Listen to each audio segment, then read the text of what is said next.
Welcome to Intentionality with Dominique, the show that helps business owners become valued and in-demand suppliers in the marketplace to scale their businesses. Let's start today's show with host and intentional connector, Dominique Simpson-Milton.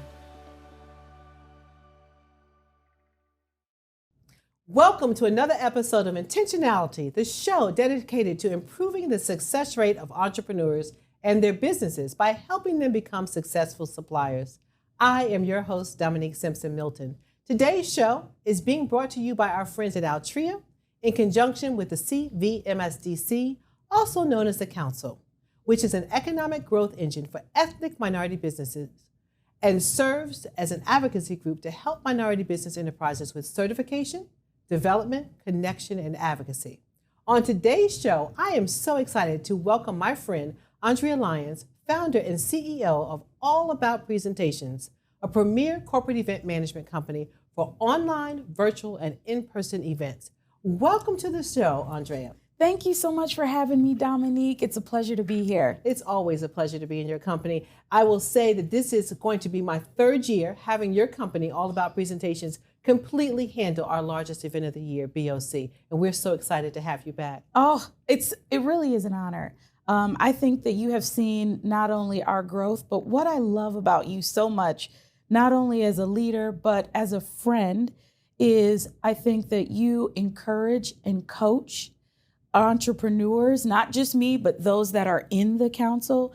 You do a wonderful job of encouraging and promoting them everywhere you go. It is so much of who you are that you can't even separate Dominique CVMSDC from Dominique the person. Well, thank you so much for that. You know, one thing that entrepreneurs need to know is that they need to be coachable, right? Yeah. Oh, 1,000%.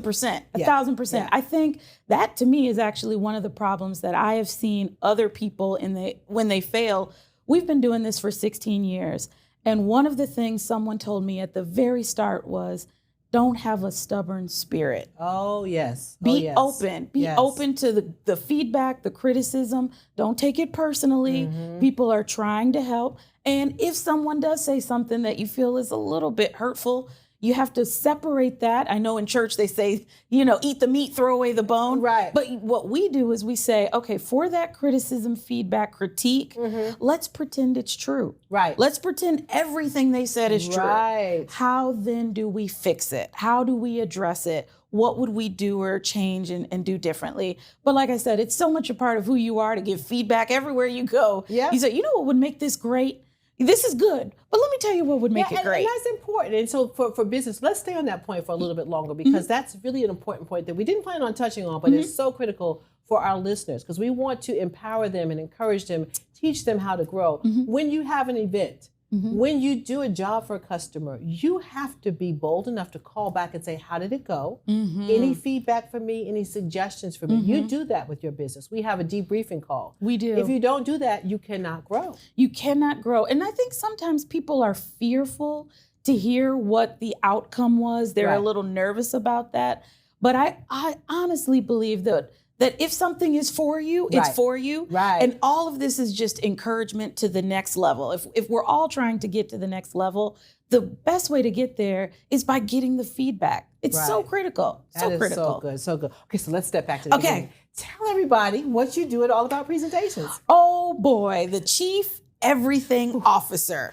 Okay, so that's actually a role that when you start a business, they tell you you're the CEO, the Chief Everything Officer. As I have grown, I have limited my roles and have delegated out responsibility to others. So now what the company does, we do events, we do films, we do video, we do graphics, and our newest foray into audio-visual support for events. But beyond that, what I do now is serve as the executive producer, which I am no longer. So a lot of people will ask me details about events. Right. I no longer know.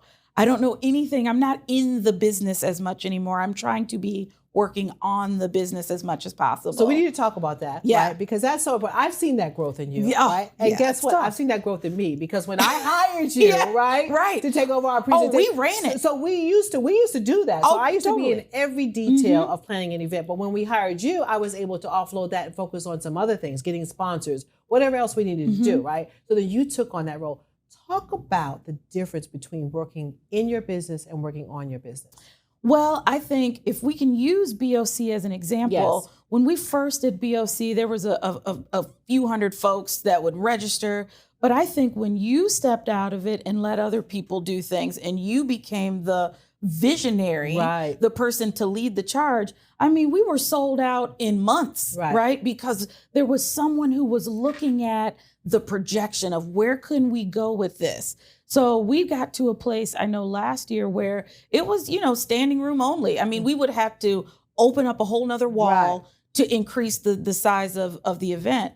And I think for me, it's the exact same way, which is as long as I can focus on where we are going, because no one else is doing that in the company except for me. Right. So if I can see, here's where we're going, and I need all 10 of y'all to come with me, then if we all do that together, then the business grows because everyone is focused on the thing they're supposed to be focused on. I love that. Yeah. And I love my team because they'll tell me, hey, you're doing too much. We need you to sit down.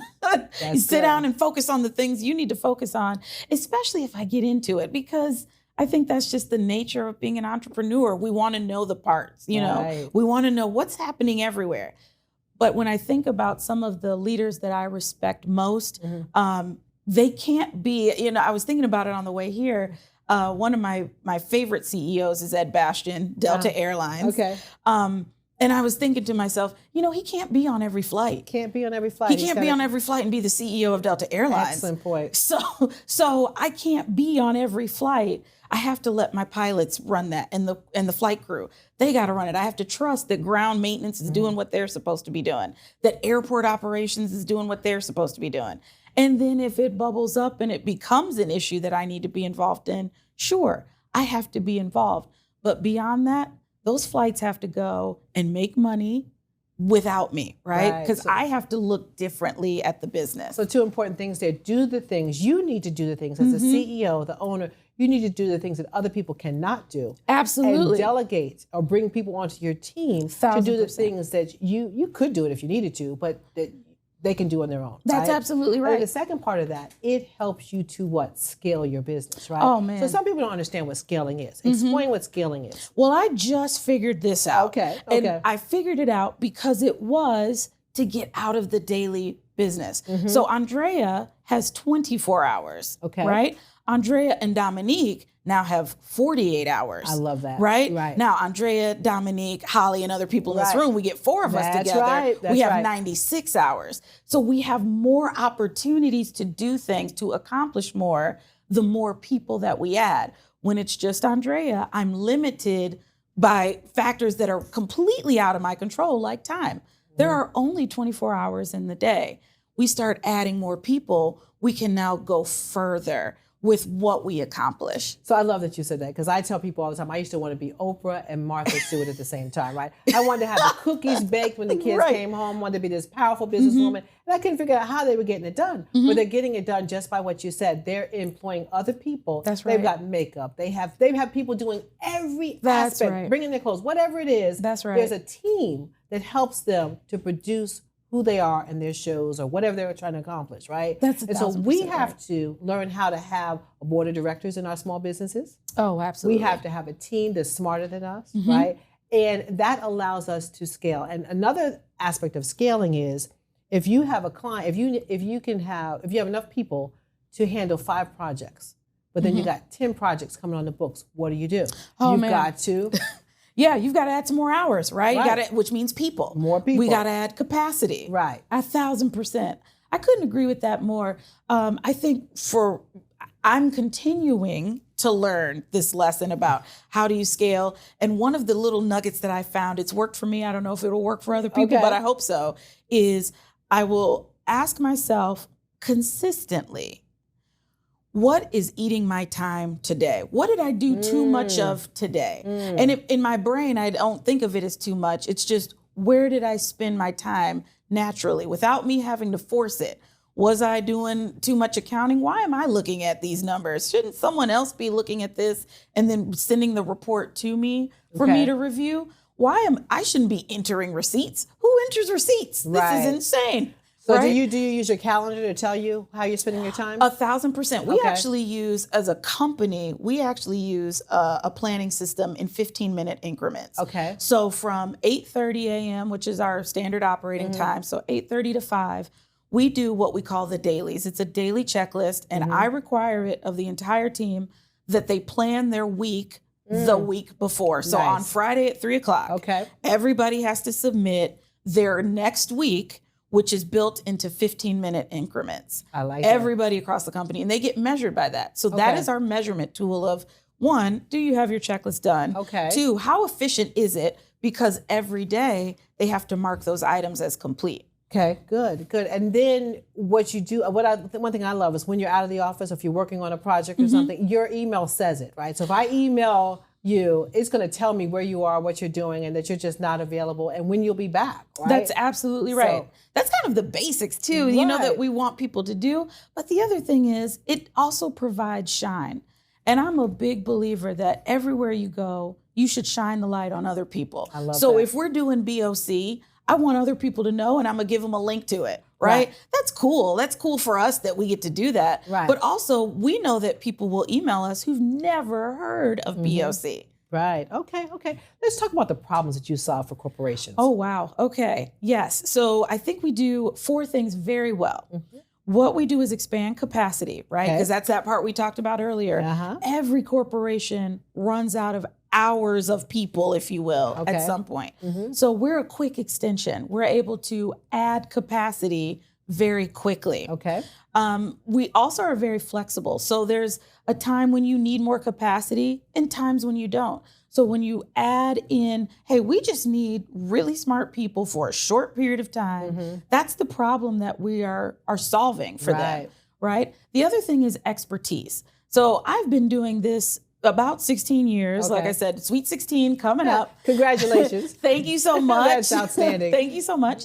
But over time, you get really good at things. And now we have to learn how to get our entire team as experts as well. But what you're buying is expertise. Like, listen, I don't have the time to read a hotel contract, which can be anywhere from 20 to 30 pages at any given point in time, because there's just a lot of language in it.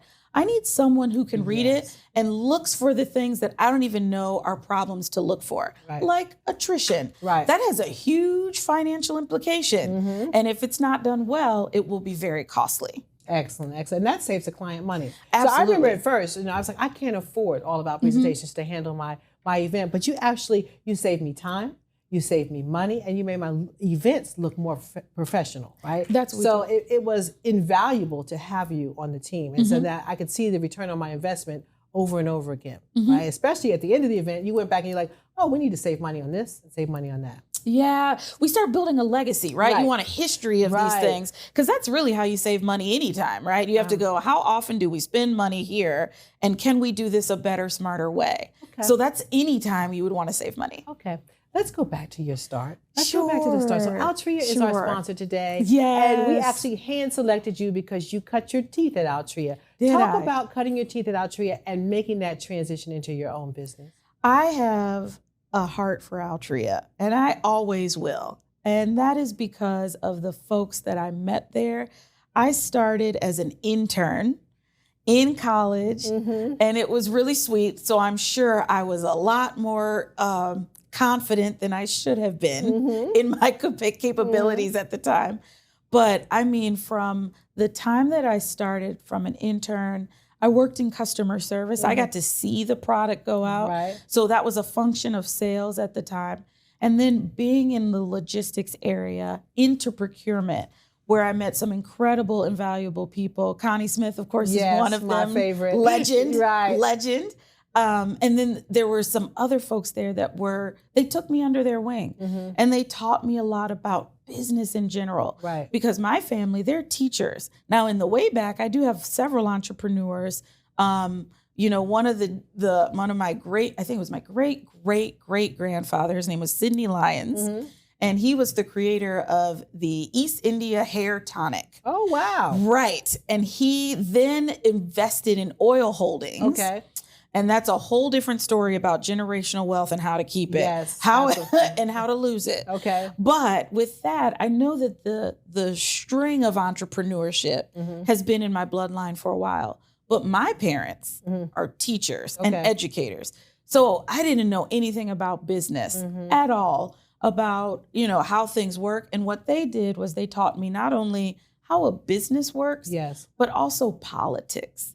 How politics works, how we have to convey ourselves to the public, That's right. What does that look like for other people? And certainly as a woman, as an African American, sometimes we convey things that we don't mean to, Right. because it's just our upbringing, Right. And the things that we're used to. So you learned that at Altria. And then Learning when how you to translate. Right. And then when you stepped out on your own, you weren't doing so blindly. They sent you to developmental programs to work on your business. And so They we're did. going to end on that note, right? Yeah, absolutely. I want you to end on talking about the importance of development, taking time to go to a developmental program, because I know Altria sent you to one. They sent me to one, they sent me to many. Okay. This is after I left the organization. I mean, just an incredible group of people. When they invest in you, Right. They've invested in me from the time I was 21. Wow. Right? Wow. And I'm not 21 anymore. But to bring it full It's just circle, and to now bring you're it full circle. that's a And client now- of yours. Exactly. And so it's so great to have that sort of development.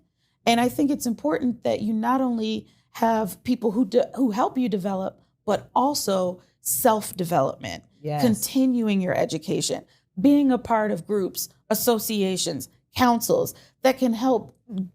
Sometimes you don't know where to go for education, but I know even with the council, it's so great because they'll say, here's where the world is going now, and you need to be a part of it, right? So, I think the upcoming conference, there's a big, heavy push on AI. Yes. Well, it ought to be. It just ought to be. Absolutely. So I think it's so helpful to be a part of groups and associations that also drive the education, drive development, so that we can continue to show up in these spaces. Outstanding. Thank you so much for Thank being here. you. It has been a pleasure to have you, and I'm looking forward to our next event together. Thank you so much. Well, there you have it, folks. If you are interested in more information on the services that Andrea provides, please call her at 804-381-4002. Well, that concludes today's episode of Intentionality. Be sure to join me for our next episode, and remember that we must always remain intentional to gain knowledge, skills, and connections so we can grow and thrive in business. I'm Dominique Simpson-Milton, and I will see you next time. This has been another episode of Intentionality with Dominique, brought to you by the CVMSDC. For more information, please visit cvmsdc.org.